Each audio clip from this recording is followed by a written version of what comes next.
how do they do it, and that sort of thing. The reason we got the baker was that our daughter spent a summer in France living with a family in this tiny little town of 350 people. And when we went to film, we came back to that town because we had become friends with the family. And it's through them that we got into the bakery.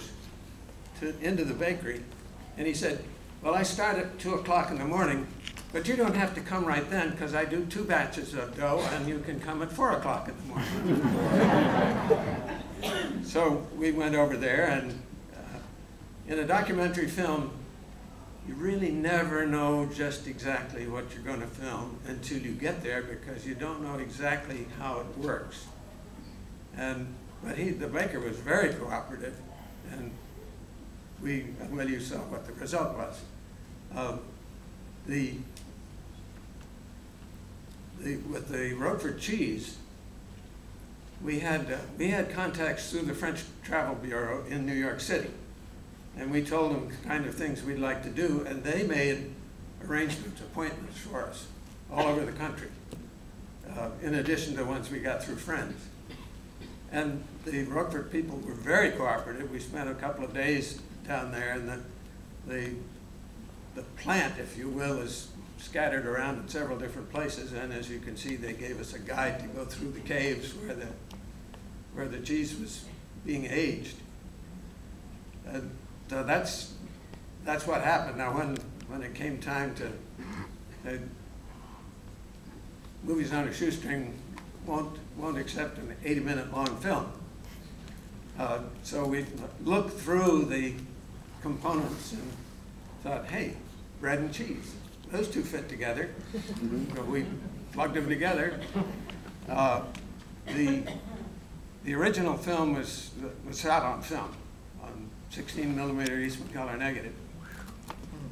And the way we presented these films back in those days was to go to towns and cities all over the US and Canada and present the film live.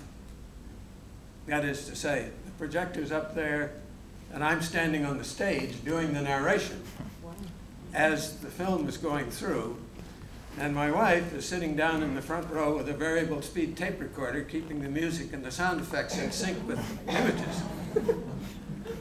Well, after a while, I and many of our cohorts in this business decided that we could make some extra money if we got videotapes that we could sell at the shows.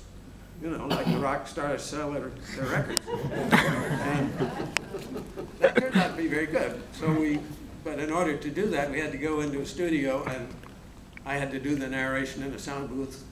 Marilyn had to stand there and change the speed of the tape to get the sound together, and that came out as a VHS tape.